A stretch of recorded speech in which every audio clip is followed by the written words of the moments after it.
আমি একজন আর্টিস্ট, এটা বা মানেন না মানেন সেটা মানতেই হবে, এটাই বাস্তবতা। তোর মুখ থেকে দুর্গন্ধ হয়, 75 দুর্গন্ধ হয় তোর মুখ থেকে। আমি কই দিলাম আজকে মানুষের সামনে। ডিলিট কর, ভিডিও ডিলিট কর, ছবি ডিলিট কর, নাইলে আমি লাইভে গিয়ে আত্মহত্যা করব। বর্ষা চৌধুরী নামটাই এখন যেন একটা আতঙ্কের নাম। বাবা মায়ের দেয়া নাম সোমা আক্তার, নিজের এনআইডি আর পাসপোর্ট ফেক তৈরি করে নাম রেখেছেন বর্ষা চৌধুরী। সোমা আক্তার থেকে বর্ষা চৌধুরী নাম পাল্টিয়ে গোপনে শত প্রেম ফাঁদ আর একের পর এক বিয়ে করে 12টির মতো জড়িয়েছেন তিনি। বাবার বাড়ি বরিশালে হলেও মায়ের সঙ্গে বেড়ে ওঠা 179 যাত্রাবাড়িতে। নিশ্চয়ই আমার কাজগুলো একটু ইউনিক হয় আর আলোচিত মানুষকে নিয়ে। নিজেকে বারবার ঢাকা ইয়াকুটটি পরিচয় দিলেও বাবা কলার আড়তে বিক্রি করতেন নানান ধরনের কলা। ছোটবেলা থেকেই সংসারের মূল উপার্জনকারী ছিলেন এই সোমা আক্তার। সংসার চালাতেই মূলত সোমাকে নানান ধরনের প্রতারণার আশ্রয় নিতে হয়েছিল। শুধু তাই নয়, প্রতারণার আশ্রয় নিয়ে যাত্রাবাড়ি তৎকালীন এমপি আমান উল্লাহ আমানকে কখনো মামা এবং কখনো বাবা পরিচয় দিতে দেখা গেছে। বাবার কলার আড়ত আর 15 বছর বয়সে নানা অশ্লীলতা, প্রেম বিয়ে কর্মকাণ্ডে থানায় ধরা পড়া সহ নানা অভিযোগ তোলেন তারই খালাতো বোন ইতালি প্রবাসী রুহি। সোমার বয়স আমার জানা মতে সে 92তে হয়েছে বা 93তে ম্যাক্সিমাম হয়েছে। আমার বাবা জেনুইনলি ওই ঠেলা নিয়ে কলা বেচতো না, একটা ঝুড়িতে করে কলা বেচতো। ওনাকে আমি যতদিন দেখছি কলা বেচতে, সবসময় কলা বেচতে দেখছি, একবার দেখছি আপেল বেচতে, কিন্তু সে বেচছে সবসময় ওই ঝুড়িতে। নোয়াখালীর ছেলে সাইফ পড়াশোনা করতেন ধানমন্ডিতে। এমপি আমানুল্লাহ আমানকে বাবার পরিচয় দিয়ে তার থেকে হাতিয়ে নেন 65,000 টাকা। মডেল হবার স্বপ্ন ছিল এই সাইফের। প্রথমে বাবা অসুস্থতা এবং পরে মিউজিক ভিডিও এর মডেল বানানোর নাম করে কয়েক কিস্তিতে টাকা ধার নেন এই সোমা আক্তার। পরে টাকা ফেরত চাইলে তার নম্বর ব্লক করে দেন তিনি। তাতেও শান্ত হননি এই সোমা। বাড্ডার একজন মডেল দিয়ে তার সঙ্গে প্রেমের সম্পর্ক গড়ে তুলে ধর্ষণ মামলায় জেল খাটায় 6 মাস। পরে টাকা না নিয়েই ঢাকা থেকে পালিয়ে বাঁচতে বাধ্য হয়েছিল সাইফ। তো সেই সুবাদে সে আমাকে বললো, আমি তো এখন অ্যালবাম করবো, আমার কাছে টাকা নাই, যদি পারো পসিবল যদি হয় আমাকে কিছু টাকা দিও। চলে আসলো, সে আমাকে বললো যে বন্ধু তুমি আমাকে কিছু টাকা দাও, আমি অ্যালবামটা করি, অ্যালবামটা করে দেন হচ্ছে গিয়ে আমি তোমার টাকাটা আবার তোমাকে ব্যাক করে দিব। তখন সে বললো, দোস্ত আপাতত আমাকে 20,000 টাকা দাও, খুব প্রবলেমে আছি, আমি একটা মাইন্ড স্ট্রোক না জানি মিনি স্ট্রোকের একটা কথা বললো, যার জন্য আমি হসপিটালের বিল দিতে পারতেছি না। তার মধ্যে হচ্ছে স্টুডিওর যে টাকাটা ভাইয়াকে ওই টাকাটা দিতে পারছি না। আমি জাস্ট তাকে হেল্প করলাম যে সে একজন অ্যাসিড দগ্ধ নারী, সে চেষ্টা করতেছে নিজেকে একটা পজিশনে আনার জন্য। তো ঠিক আছে, আমাকে দ্বারা যদি কারো উপকার হয়, আমাকে দিয়ে যদি কারো উপকার হয় তো খারাপ না, ঠিক আছে, সে তো টাকা আমাকে দিয়েই দিবে। তো তার আগে যে 20,000 টাকা দিয়েছিলাম সে বললো যে 1 সপ্তাহের মধ্যে দিয়ে দিবে। সোমা আক্তার ওরফে বর্ষা চৌধুরীর মানুষকে মিথ্যা মামলায় ফাঁসানো যেন তার এক ধরনের নেশা। সাল 2006 প্রথম বাবা মাকে নিয়ে নারায়ণগঞ্জ জেলার তারাবো পৌরসভার পূর্ব রসুলপুর যেতে হয় যাত্রাবাড়ি ছেড়ে। সেখানে থাকতেই প্রথম প্রেম হয় এই সোমা আক্তারের। প্রেমিকের নাম আব্দুল জলিল। জলিল বিবাহিত হলেও তাদের প্রেমের সম্পর্ক 2 বছর পার হয়ে যায়, কিন্তু সোমা ততদিনে ঠিক করে ফেলেন জলিলের সতীনের সংসারে যোগ হবেন তিনি।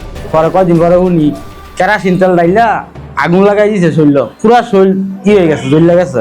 বর্ষা চৌধুরী, কিন্তু আমি তো সুমার নামে চিনি, আমি শুনছি তার দেশের বাড়ি বরিশাল। জলিল তা কোনোভাবেই মেনে নিতে পারেননি। পরে প্রবাসী এক বন্ধু দেশে আসলে তার সঙ্গেও গাড়িতে সারা ঢাকা শহর ঘুরে বেড়ান সোমা আক্তার। পরে জলিল জানান তার বন্ধুকে বিয়ে করতে বলেন, কিন্তু সোমা এবং সোমার পরিবার সেই ছেলেকে ফাঁসাতে সোমার গায়ে কেরোসিন তেল ঢেলে মৃত্যুর এক নাটক সাজাতে দেখা যায়, যেন সিনেমার গল্পকেও হার মানায়। লাইল লাইল সাইডে মেয়েটা দিতেছি, তারপর আমার ডাক দিছে, গেলাম এদিকে আস।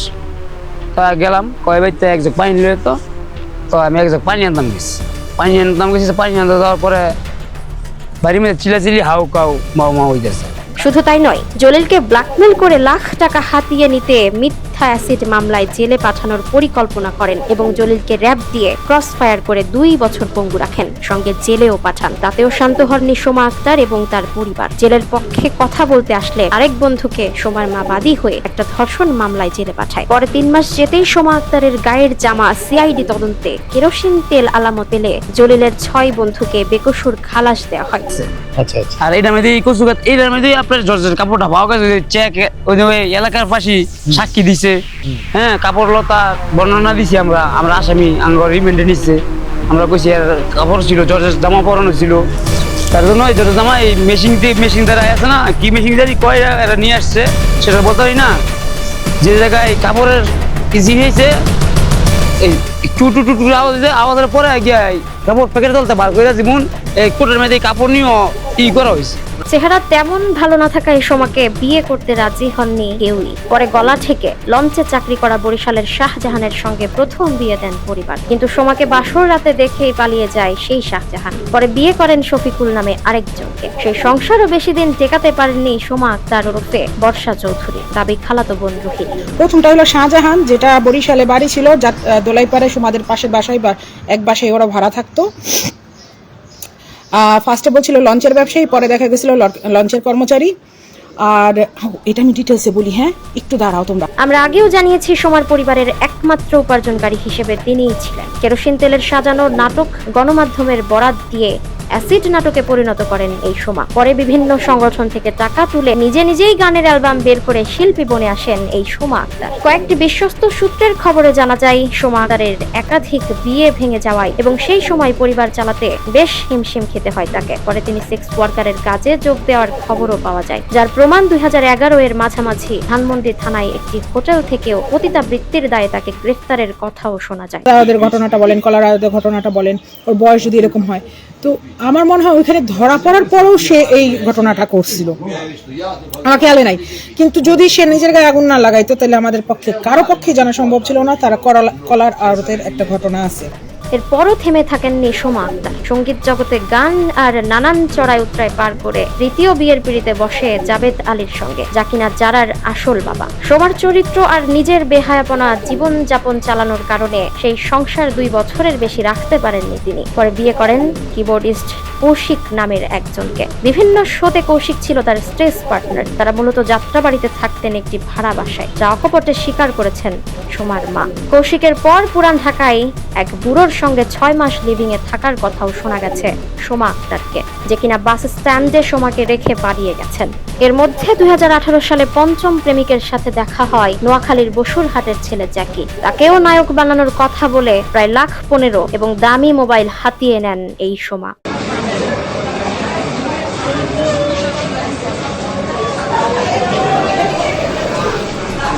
প্রথমেই যখন বলেছি গানের পাশাপাশি সোমা আক্তারের মূল পেশা ছিল একজন সেক্স ওয়ার্কার, পাশাপাশি তিনি এ সময় মাদক চোরা কারবারির সঙ্গে জড়িত হয়ে পড়েন। এই বর্ষা ওরফে সোমা আক্তার গান বাজনা আর মাদক জগতে বেশ বাটপাড়িতে ছিলেন পটু। কোনো এক বৈশাখের টিভি অনুষ্ঠানে নাটকের অভিনেত্রী তাজিনের উপস্থাপনায় শো করেন তিনি। তাজিনের স্বামীর প্রশংসায় প্রেমে পড়েন সেই রুমি রহমানের। রুমি রহমান পেশায় একজন মিউজিক ডিরেক্টর থাকলেও ড্রাগস নেওয়ার কথাও শোনা যায়। সেই সুবাদে সোমা আক্তারের পরিচয় হয় সেই শিরোনামহীন ব্যান্ডের ড্রামার রুমি রহমানের। তাদের মধ্যে প্রেমের সম্পর্ক বেশ কিছুদিন থাকতে দেখা যায়। পরে রুমি রহমান কেটে পড়ার চেষ্টা করলে আরেক ধর্ষণ মামলা দিয়ে জেলে পাঠানো হয় রুমি রহমানকে। তাকে ক্ষিপ্ত করে তোলেন তাজিনের উপর। পরে ক্ষোভে দুঃখে তাজিন মারা যান এই সোমা আক্তারের অত্যাচারে। কি লেভেলে কত তুমি নামাবা লেভেলটা, মানে মিথ্যার লেভেলটা না। এটা না হলে এটা তো হবে, হয়তো শ্বশুর আব্বা ওর হাতে নাস্তা খায় অফিসে যায়, এইরকম আসতে পারে না। টোটালি রং। ও শ্বশুর আব্বাকে দেখতেই পারতো না। নানান কায়দায় সোমা আক্তার জেল থেকে নিজের জিম্মায় বের করে কোর্টে বিয়ে করেন রুমি রহমানকে। প্রযোজক হিমেল আশরাফের বাসায় 3 দিন বাসর করতে শোনা গেছে, যা প্রযোজক হিমেল আশরাফ নিজ মুখে স্বীকারও করেছেন। সোমা আক্তার ওরফে বর্ষা চৌধুরীর মূল পরিকল্পনা ছিল রুমি রহমানের ধানমন্ডির ফ্ল্যাট লিখে নেবার। সবার মনে প্রশ্ন ছিল, রুমি রহমান আর তাজিনের 7 বছরের সংসারে কোনো বাচ্চা হয়নি, তাহলে কিভাবে 1 বছরেই রুমি রহমান আর বর্ষা চৌধুরীর সংসারে বাচ্চা চলে আসলো? আসছে রুমি আসার পরে আইসে বলতেছে, এটাই তোমার সেই বোনটা? আপু আপনার কথা খুব অনেক শুনছি, আপনার মাছের সুগ্রান এই পর্যন্ত আসছে। আমি বললাম ঠিক আছে, কি করতে হবে? তখন বললো যে ঠিক আছে, আমি আপনি কবে খাওয়াবেন? মনে আছে আগেই জানানো হয়েছিল 2018-তে প্রেম হয় নোয়াখালীর ছেলে জ্যাকির সাথে, আর রুমি রহমানের সাথে বিয়ে হয় 2020-এর মার্চ মাসের দিকে। ঘটনার মোড় নাই অন্যদিকে। রুমি রহমানের বাচ্চা হয় না দেখে শুধুমাত্র ফ্ল্যাট লিখে নিতে পুনরায় প্রেম শুরু করেন জ্যাকির সাথে, যা ধানমন্ডির দারোয়ানের ভাষ্য মতে রুমি রহমানের বাসায় বেশ যাতায়াত ছিল এই জ্যাকির। একদিন দুজনকে উলঙ্গ অবস্থায় ধরা পড়ার কথাও মিডিয়া পাড়ায় ছড়িয়ে পড়ে। বিষয়টি ধামাচাপা দিতেই বিষ প্রয়োগে মেরে ফেলেন রুমি রহমানকে, যার সাক্ষী ছিলেন একজন কাজের বুয়া। মানে আমার আয় কানে কানে ভাই, এটার ভিতরে তো নিচে কোনো কিন্তু আছে। আমরা খাটা রইলাম, আমনে মায়ের হোলার বাপ, আমনের আছে অন্তরে ভাড়ি যায়, কিন্তু এই যে ওই যে অভিনয়, এই অভিনয়ের লগে তো এটা নিশ্চয় কোনো একটা দুর্বলতা আছে। তো ভাই আমি ইয়ের লগে কাদের মেয়ে ফিয়েছিল আলাপ করি, তাই করেন আলোচনা ফিয়েছিল আলাপ করি, ছান কি কিছু করতে পারেনি, এটা নিশ্চয় মায়ের একটা অভিনয়। এছাড়া কিছু নিশ্চয়ই এটার ভিতরে কোনো কিন্তু আছে। তো পরে এই কাদের মিয়ার ফিজের সাথে আলাপ করছি, আর আমরা পোস্টমর্টম ইয়ে দিই, এখন লাশ নিয়ে যান, পরে আসি যোগাযোগ করি। পরে যখন গেছে তাকে হাত আমরা করতো না, হাসাত লম্বা। আমরা এই কথা আটাই না, আটে নিজেরা লস ক্ষতিগ্রস্ত হইবেন, কিছু পাইতেন না, আর উল্টা আমরা ফাঁসি যাবেন। তো আমি কই তাহলে তো ওই যে মেয়ে প্রথম যেটা বলছে যে পোস্টমর্টম করাইলেও যে রেজা লাগো, না করাইলেও সেটাই আইব। সোমা আক্তার নিজেই বলেছেন, ঈদের পরের দিন 11 জুলাই 2022 সালে মাত্র 28 দিনের শিশু জায়ানকে রেখে মারা যায় রুমি রহমান। এর কয়েক মাসের মধ্যে নতুন প্রেমে পড়েন রাফাত নামের আরেকজন মিউজিক ডিরেক্টরের সাথে। সেখানে গণমাধ্যমে তাকে নতুন জামাই পরিচয় করিয়ে দেন বর্ষা চৌধুরী নিজেই, যার স্বয়ং সাক্ষী মেয়ে যারা। সেই প্রেমও বেশি দিন টিকেনি। এরপর ব্ল্যাকমেল করে বিয়ে করেন জ্যাকিকে, সেটি এখন রহস্য। যেখানে স্বামী মারা যাওয়ার শোকে 40 দিন দিশেহারা থাকেন বাঙালি নারী, তাহলে কেন কয়েক মাসের মধ্যে একটা প্রেম আবার আরো একটা বিয়ে করতে হলো এই সোমাকে? জ্যাকির সঙ্গে প্রেম আর অন্তরঙ্গের বিষয়টি জ্যাকির পরিবারের জানাজানি হলে জ্যাকিকে তাৎক্ষণিক দুবাই পাঠিয়ে দেওয়া হয়, যা স্বীকার করেন জ্যাকির বাবা। হাসাত লম্বা। আমরা এই কথা আটাই না, আটে নিজেরা লস ক্ষতিগ্রস্ত হইবেন, কিছু পাইতেন না, আর উল্টা আমরা ফাঁসি যাবেন। তো আমি কই তাহলে তো ওই যে মেয়ে প্রথম যেটা বলছে যে পোস্টমর্টম করাইলেও যে রেজা লাগো, না করাইলেও সেটাই আইব।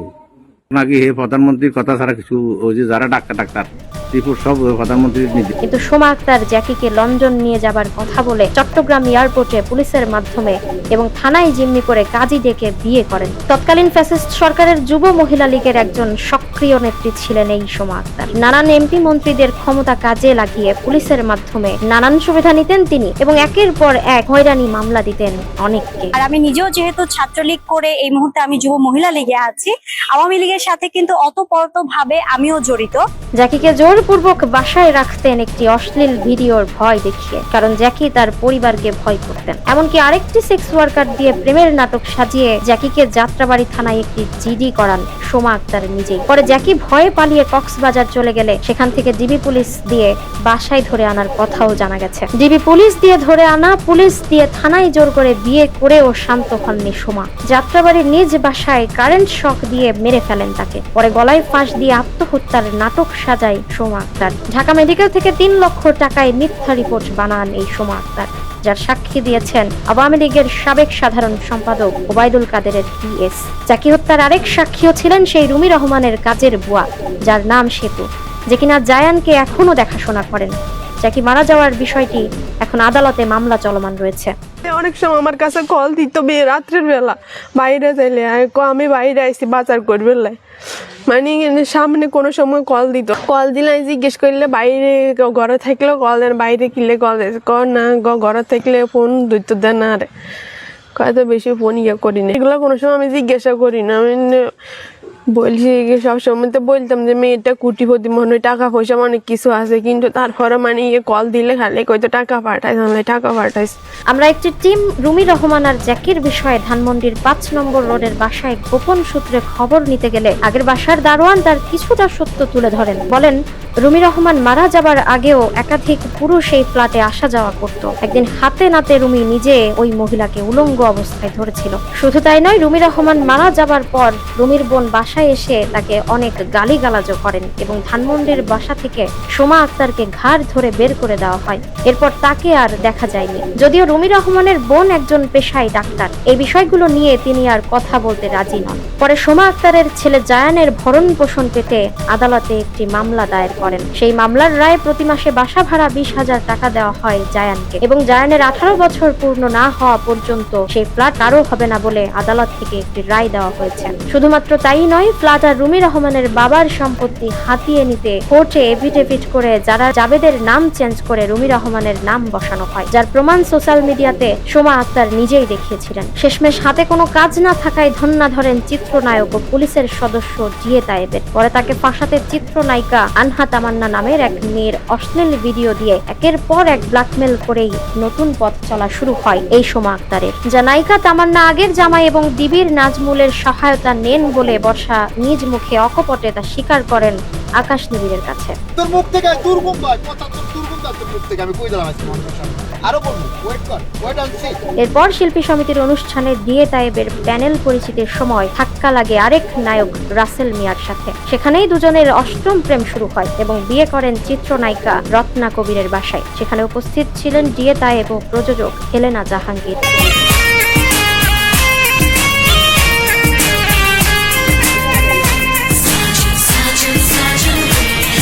সোমা আক্তারের মূল টার্গেট ছিল নায়িকা হবার। প্রিয় নায়িকা ভাবতেন পরিমণিকে। যখন তিনি জানতেন হেলেনা জাহাঙ্গীর একজন প্রযোজক আর রাসেল মিয়া তার একমাত্র পছন্দের লোক, সেখানে তিনি রাসেল মিয়াকে বেশ তড়িঘড়ি করেই বিয়ে করে নেন নায়িকা হবার আশায়। যখন দেখেন রাসেল মিয়া তার থেকেও চালাক, পরে মৃত্যুর নাটক সাজিয়ে জেলে পাঠান এই সোমা আক্তার এবং রাসেল মিয়াকে জেল খাটান 16 দিন। বিয়ের সব অ্যারেঞ্জমেন্ট সে করেছে, কাজীর সাথে কথা বলা থেকে শুরু করে যত আয়োজন আছে সব তিনি নিজে করেছেন। আচ্ছা, আমি যদি শুটিং এর দিন আমি যদি অভিনয় করি তাহলে আমার হাতের মধ্যে সে ইনজেকশন দিছে, এতগুলো মেডিসিন আমি কিভাবে খেলাম, এবং তার বাসায় আমাকে নিয়ে যায় এবং আমি তখন তাকে বলি বারবার যে আমার মা, আমার ছোট বোন আছে, আমি তাদেরকে ছাড়া বিয়ে করতে পারবো না। তার মা, তার খালা এবং যুব মহিলা লীগের যে নেত্রীরা ছিলেন সবাই আমাকে বলছে যে বর্ষার আগে 3টা বিয়ে হয়েছে এবং তার গলার যেই অ্যাসিড দগ্ধর যে জায়গাটা, এটা জানার পর পৃথিবীর কোনো মা এই বিয়েতে রাজি হবে না। পরে সেখানে তাকে সাহায্য করতে গেলে নানান অসুস্থতার ভান করে নতুন করে পুনরায় নবম প্রেমের সম্পর্ক গড়ে তোলেন সোমা আক্তার সাংবাদিক আকাশ নিবিড়ের সঙ্গে। কোর্টে কৌশলে নিজের অ্যাডভোকেট এবং কাজীর মাধ্যমে মোনাজাত করিয়ে কাবিন ছাড়াই বিয়ে করেন তিনি। বাসর করেন আকাশ নিবিড়ের মগবাজারের বাসায় এবং সেখানে সংসারও করেন 2 মাস 5 দিন তার বাবা, মা, বোন ও ভাগ্নির সাথে। 2 মাস 5 দিন সংসারের মাঝপথেই মাহমুদ সানির সঙ্গে গোপনে 10 প্রেমের সম্পর্ক গড়ে তুলতে চান সোমা আক্তার, কিন্তু সেখানে কোনো পাননি তিনি। কৌশলে বাচ্চা নেওয়ার কথা জানায় এবং জিয়ে তায়েবের নানান পাশ করে নিজেই বিপাকে পড়েন সোমা আক্তার ওরফে বর্ষা চৌধুরী। প্রথম স্বামী তাকে কেন অ্যাসিড দিয়ে পুরাই দিল? আচ্ছা, বললাম তার স্বামী ওটা খারাপ, ও ভালো, ওর অ্যাসিড দিয়ে পুরাই দিছে। দ্বিতীয় স্বামী এত খারাপ কি করে হইলো যে ওর মতো মেয়েকে ছেড়ে চলে গেল? বললাম আচ্ছা, দ্বিতীয় স্বামীটাও খারাপ, তৃতীয় স্বামীটা কেন ওকে ছেড়ে চলে গেল? ওই একাই ভালো, আর যে পুরুষগুলো চলে যায় তারা খারাপ। প্রতিটা পুরুষই খারাপ আর ওই একাই মেয়ে মানুষ ভালো? এটা কখনো হইতে পারে? মেয়ে মানুষ একাই ভালো হয় আর কোনো সব পুরুষ মানুষই খারাপ হয়ে যায়? তারপরে বললাম যে ঠিক আছে, তৃতীয় স্বামীও খারাপ, তারে ছেড়ে চলে গেছে, চতুর্থ নম্বর স্বামী কেন সুসাইড করলো? সেখানে পাত্তা না পেয়ে নতুন নাগর মুন্না খানকে পাবার আশায়, তারই অফিসে সিও পদের আশায় হুমড়ি খেয়ে বসে পড়েন সোমা। কখনো সিনেমার নায়িকা হবার আশায়, আবার কখনো মিউজিক ভিডিও এর নায়িকা হবার আশায় আকাশ নিবিড়কে ছেড়ে পরকীয়ার সম্পর্কে লিপ্ত হতে দেখা যায়, যা কখনোই মেনে নিতে পারেননি নবম স্বামী আকাশ নিবিড়। পরে রাগ করে সোশ্যাল মিডিয়ায় গট ম্যারিড স্ট্যাটাস দিলে সোমা আক্তার তাৎক্ষণিক তা স্বীকার করে নানান ধরনের ভয়েস দিতে থাকেন আকাশ নিবিড়ের হোয়াটসঅ্যাপে, যেখানে তিনি বলেন আমি তোর বউ। আচ্ছা, আমি তোর কলিজা, তোর বন্ধু, তোর বউ, তোর কি লাগে গুড্ডা সব। এবার তুই পোস্টটা ডিলিট কর। তুই কি চাস আমি আসলে সুইসাইড করি? তুই কি চাস আমি লাইভে গিয়ে আমি সুইসাইড করি? নিজের হাতে আমাকে, তুই বললি নিজের হাতে আমাকে বাঁচাইছিস, তুই আমার এত কাছের মানুষ হয়ে তুই কিভাবে করে আমাকে মানে এরকম ভাবে আমার মেন্টাল টর্চার করবি তুই? আচ্ছা, আমি তোর কলিজা, তোর বন্ধু, তোর বউ, তোর কি লাগে গুড্ডা সব। এবার তুই পোস্টটা ডিলিট কর। তোমার এত বড় ক্ষতিটা করলি আকাশ, শান্তি পাচ্ছিস? শান্তি পা, আল্লাহ তোর অনেক শান্তি দেখ। তুই আমার সাথে কথা বলছিস, আমার বিশ্বাসের জায়গা থেকে আমি কোনো কথা রেকর্ড করি নাই, আর তুই সমস্ত কথা রেকর্ড করে আপলোডও করে দিবি। ঠিক আছে, খুশি থাক, শান্তি থাক, কান্দিস না, আবার আফসোস করিস না, বুঝলি? যখন থাকবো না তখন আফসোস করিস না। সকাল হওয়ার আগে, আমার মান সম্মান যাওয়ার আগে আমাকে আর পাবি না। এবং তিনি বারংবার সেই গট ম্যারিড স্ট্যাটাসটি ডিলিট করতে বলেন। পরে আকাশ নিবিড় সময়ের বিষয়টি সামনে আনলে বর্ষা নিজেই নিজের হাত কেটে কোনো এক পুলিশ বড় ভাইয়ের মাধ্যমে হাতিরঝিল থানায় একটি মিথ্যা মামলা দায়ের করে। কি হলো? ব্যথা? আকাশ বলছে যে আমি তো কলমের ভূতা দেইনি, তাহলে ব্যথা লাগলো কিভাবে? তুমি স্ক্রিনশটটা দাও। দেখেন আপনারা, যদি ফুটোটা এখানে হয় ছুরি ছিল তো কলম। আচ্ছা, তারপরে তো ওখানে গর্ত হয়ে যাবে, তাই না? এখান থেকে তো এদিকে ব্লাডটা পড়বে, ব্লাডটা গেল এখানে আর গেল ওই ধারে। যে সিনেমা করার জন্য ফ্যানের সাথে রোনাটা নাই, লাইভে গিয়ে আল্লাহ ছাড় দিবে, ছেড়ে দিবে না। যেটা হুবহু মিলে যায় জলিলের অ্যাসিড মিথ্যার মামলার মতো। তাতেও শান্ত হননি সোমা আক্তার।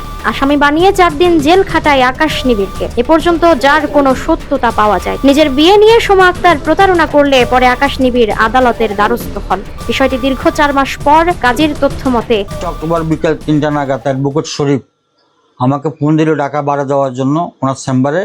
তখন সাংবাদিক আকাশ নিবিড় ও বর্ষা চৌধুরী শুধু বলছে যে বিয়ের রেজিস্ট্রি হবে না, শুধু মুনাজাত দিয়ে দেওয়ার জন্য। আমি শুধু মুনাজাতটা দিয়ে দিলাম। এবং বিয়ের প্রমাণ হাতে আসলে সোশ্যাল মিডিয়ায় সোমা আক্তার বিয়ের বিষয় স্বীকার করে বসেন। ডেঞ্জার সাইন বলতেছে, ডেঞ্জার সাইন টাইন কিছু না, আমি শুয়ে জাস্ট হাতটা দিয়ে উপরের দিকে হাতটা দিয়ে বলছিলাম। আসলে তুমি আগের বারে রাসেল মিয়ার ব্যাপারে ওই যে সাইন, আমি জানি না মানুষ তোমাকে এত রিড করে। মানুষ ডেঞ্জার সাইন হচ্ছে এইটা, this is the danger sign. হ্যাঁ, ভিক্টোরি সাইন, আবার এটা হচ্ছে ভ্যাজিনা সাইন। এটা ভিক্টোরি সাইন। সোমা আক্তারের ধারণা তার মেয়ে যারা কোনোভাবেই এই বিয়ে মেনে নেবেন না। একদমই সত্য, একদমই সত্য। এবং তারই সাথে আকাশ নিবিড় খেপে গিয়ে হিংস্র হয়ে যা যা করেছে, সেটা আমার ক্ষতি করার জন্য হোক বা যাই হোক, এন্ড অফ দ্য ডে আমি আসলে আকাশ নিবিড়ের ওয়াইফ। এটা অনেক বেশি বাস্তব অ্যান্ড সত্য কথা। এবং রাসেল মিয়াকেও ডিভোর্স পাঠানো হয়েছে অনেক দিন আগে। অলমোস্ট রাসেল মিয়াকে ডিভোর্স লেটার পাঠানো হয়েছে 4 থেকে 5 মাস। তাই দেশবাসীর সঙ্গে তিনি প্রতারণা করেছেন। কিন্তু তার মেয়ে যারা তার সকল অপকর্মের কথাই প্রায় জানতেন। এছাড়াও একাধিক বিশ্বস্ত সূত্র থেকে জানা গেছে এই ছোট্ট মেয়ে যারার লোভ হলো দামি ফোন, দামি কাপড় আর বিলাসিতা জীবনযাপন। শুধুমাত্র তাই নয়, এই যারাই জানে জ্যাকি ও রুমি রহমানের হত্যা ও মায়ের একাধিক বিয়ের খবর। সাইড টাইম কিছু না, আমি শুয়ে জাস্ট হাতটা দিয়ে উপরের দিকে হাতটা দিয়ে বলছিলাম। আসলে তুমি আগের বারে রাসেল মিয়ার ব্যাপারে ওই যে সাইন, আমি জানি না মানুষ তোমাকে এত রিড করে। মানুষ ডেঞ্জার সাইন হচ্ছে এইটা, this is the danger sign. হ্যাঁ, ভিক্টোরি সাইন, আবার এটা হচ্ছে ভ্যাজিনা সাইন। এটা ভিক্টোরি সাইন। বর্তমানে আকাশ নিবিড় সোমা আক্তারের প্রতারণার শিকার হয়ে আদালতে প্রায় 12টি মামলা দায়ের করেছেন। সেগুলি থেকে বাঁচতে মাঝে মাঝেই আকাশ নিবিড়ের সঙ্গে যোগাযোগের চেষ্টাও করতে দেখা গেছে এই সোমা আক্তারকে। মামলার ভয়ে মাঝপথে বিয়ে স্বীকার করলেও পরে তা অস্বীকারও করতে দেখা গেছে। কিন্তু তাতে কি বেচারি ছাড় পাবেন? শেষ পর্যন্ত পাওয়া খবর, পুলিশের রিপোর্ট আর কাজের সাক্ষ্য প্রমাণে বিয়ের প্রতারণা মামলায় সমন জারি হয়েছে সোমা আক্তার ওরফে বর্ষা চৌধুরীর বিরুদ্ধে। সেই দিন লয়ারকে, আমার কাছে তো ট্রানজাকশন আছে, লয়ারের যে টাকাটা, ওই টাকাটা কিন্তু ওই দিছে যেদিন তোর সিডাব্লিউ হইল। হ্যাঁ, সিডাব্লিউ যেদিন হয়েছে ওই দিন ওই টাকাটা মুন্নাই দিছে যে এনিহাও তোরে জেলে দেখতে চায়। আমার কথা তো কেউ। সোমা আক্তারের মাঝপথে আরেক পেশা হয়ে দাঁড়িয়েছিল ব্ল্যাকমেইল করা। এফবিসিআই এর এক পরিচালককে ফোনে সেক্স ভিডিও করে প্রায় 50 লক্ষ টাকা হাতিয়ে নেবার কথাও উঠে এসেছে। তেমন ভাবে হয়তো ফাঁসাতে চেয়েছিলেন সর্বশেষ চিত্রনায়ক মুন্না খানকে। তার থেকে স্বর্ণ গিফট আর নাটক, মিউজিক ভিডিও আর বাসা ভাড়া, বাচ্চার দুধ সহ প্রায় 20 থেকে 25 লক্ষ টাকা নেয়ার কথা উঠে এসেছে এই বর্ষা চৌধুরী ওরফে সোমা আক্তারের নামে। শুধু তাই নয়, তাকে ফাঁসাতে পেটে 3 মাসের বাচ্চার কথা বলে অন্তরঙ্গের গোপন ভিডিও দিতে দেখা গেছে নিজের ফেসবুক পেজে। মুন্নার পরিবারকে বলবো, আমার গর্ভে এখন মুন্না খানের সন্তান, কিন্তু সে সেটাকে অস্বীকার করছে। আমার গর্ভে যে সন্তান, সে তার বাবার পরিচয় বড় হবে, কিন্তু বাবা হিসেবে ওর নামটাই যাবে। কারণ ডেট, টাইম এন্ড সমস্ত কিছু মিলিয়ে মুন্না খানই তার বাবা, এইটুকুই যাবে। এবং একটা নারী সবসময় চায় একটা সাজালো গোছালো সংসার, সুখ শান্তি, যেটা আমিও চেয়েছি। কমিটমেন্ট দিয়েছিল যে আমাকে ছাড়া আমি ব্যতীত কোনো মেয়ের সাথে কোনো কথা বলবে না, ইন্টিমেসি তো পড়ো, কথা সে রাখেনি। মুন্না খানের মামলার ভয়ে ভিডিওটি ডিলিট করে দেওয়া হয়। পরে এসব বিষয় আলোচনায় আসলে তার খালাতো বোন রুহি সোমার সকল কুকীর্তি প্রমাণ সহ ফাঁস করে দেয়। এরপর সবাই তাকে সোশ্যাল মিডিয়ায় বয়কট করলে এক পর্যায়ে কাজ শূন্য হয়ে পড়ে সোমা আক্তার। বর্তমানে হাতে কোনো কাজ না থাকলেও প্রতিদিন লাইভ করে কখনো কখনো উবার চালক, কখনো বাবা অসুস্থতা, আবার কখনো ছেলে মেয়ের অসুস্থতার নাটক করে সবার কাছে ক্ষমা চাইতে থাকেন তিনি। আবার কখনো কোরআন হাদিসের রিল ছেড়ে ক্ষমা চাওয়ার তালবাহানা শুরু করেছেন। আসলেই কি ক্ষমা চাই, নাকি 12 বিয়ে 3 লিভ টুগেদার আর 3টি হত্যার বিষয় অন্যদিকে মোড় নিতে এমনটি করছেন সোমা আক্তার ওরফে বর্ষা চৌধুরী? সমাজের কাছে এটাই প্রশ্ন, কি শিখছি আমরা সোমা আক্তার ওরফে বর্ষা চৌধুরীর থেকে? 12 বিয়ে, বিভিন্ন অবৈধ সম্পর্ক আর একাধিক খুন করা সত্ত্বেও আইনকে ভয় না পেয়ে বুড়ো আঙ্গুল দেখিয়ে শহরে বুক ফুলিয়ে ঘুরে বেড়ানোর সাহস কারা যোগাচ্ছেন এই বর্ষা চৌধুরীকে? যতক্ষণ পর্যন্ত না তার সকল গোমর ফাঁস করে তাকে আইনের আওতায় আনা হচ্ছে, ততদিন পর্যন্ত আমাদের অনুসন্ধানী টিম কাজ চালিয়ে যাবে।